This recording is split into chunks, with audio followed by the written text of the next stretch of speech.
thanks for the moon and the stars up above, but most of all, thanks for the family I love.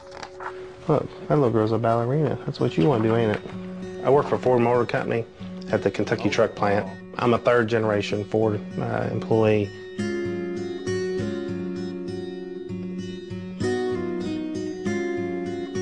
When manufacturing spread to towns across America, it brought jobs and a way of life. Working-class families could buy their first home and a piece of the American dream.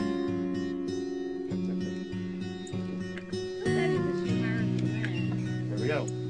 Mark Dowell and his wife Melinda have worked at the local plant for most of their adult lives. Recently, the plant cut back Mark's work to every other week.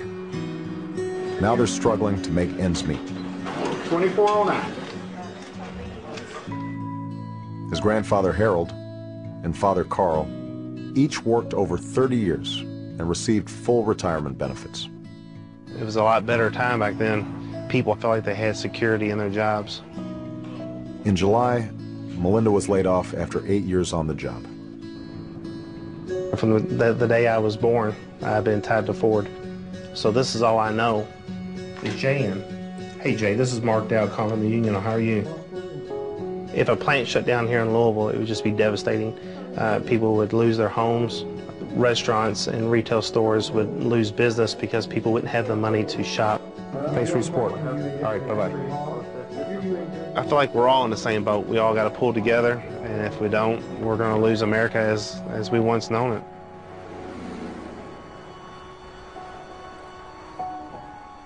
As challenging as these times are, we've seen harder times before. My grandfather fought in Patton's army in Europe. My grandmother stayed home working on a bomber assembly line even though she had a kid to look after. Not only did they defeat fascism, but they lifted themselves up out of a Great Depression. That was their generation's moment. And this is our moment. I learned at an early age from my grandparents how vital it is to defend liberty. And as Commander-in-Chief, I will never hesitate to protect our country. As President, I'll rebuild our military to meet 21st century challenges. I'll renew the tough, direct diplomacy that can prevent Iran from obtaining nuclear weapons and curb Russian aggression. And I'll refocus our efforts on finishing the fight against Al-Qaeda and the Taliban in Afghanistan. But I'll also never forget that when I send our armed forces into battle, I'm sending sons and daughters and fathers and mothers. I still remember a woman I met in Iowa. Her son had shipped out to Iraq 2 weeks earlier. And I had a close friend who was on his way too. All right, I'll be praying for you. Thank you very much. All right? Okay. Appreciate you. Thank you. As a retired general officer from the U.S. Army, it makes a difference to me how a potential commander-in-chief thinks about war and peace. That's what we're looking for in a president. Somebody that understands the stakes and has the courage and the judgment to approach them rationally and with a sense of duty to the Constitution and the people of the United States. And that's why I think he's going to be a great president. Everybody here has got a story. Somewhere you've got parents who said, you know what, maybe I won't go to college, but I know if I work hard, my child will go to college. Everybody here has got a story of somebody who came from another country. They said maybe my grandchild or my great-grandchild, they'll have opportunity, they'll have freedom. Everybody here has got a story about a grandparent or great-grandparent who worked in a coal mine, who worked in a tough factory, maybe got injured somewhere, but they said, you know what, I may not have a home, but if I work hard enough, someday my child, my grandchild, they'll have a home they can call their own.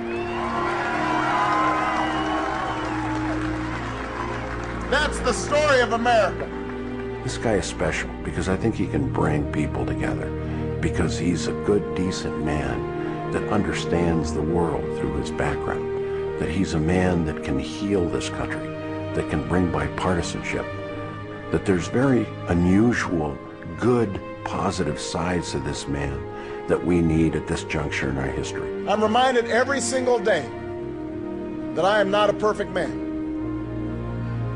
I will not be a perfect president. But I can promise you this, I will always tell you what I think and where I stand. I will always be honest with you about the challenges we face. I will listen to you when we disagree. And most importantly, I will open the doors of government and ask you to be involved in your own democracy again.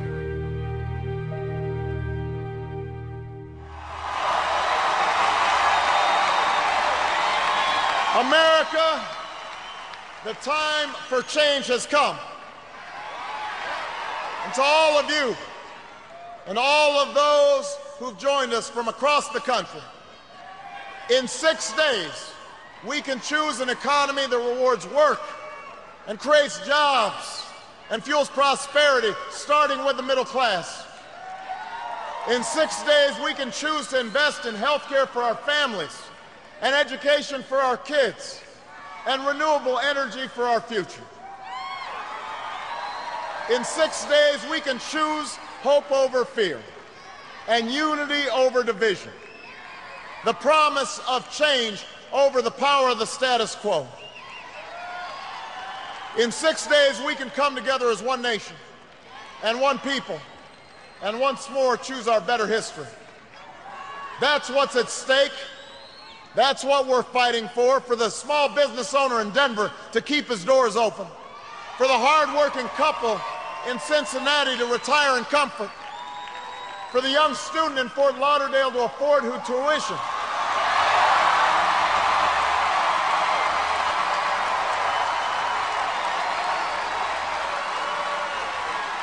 for men and women in every city and town across this nation to achieve their American dream. And Florida and America, in this last week, if you will knock on some doors for me, if you'll make some calls for me, if you'll go to BarackObama.com and find out where to vote, if you'll stand with me and fight by my side and cast your ballot for me, then I promise you, we will not just win Florida, we will win this election, and together we will change this country and change the world. Thank you. God bless you. And may God bless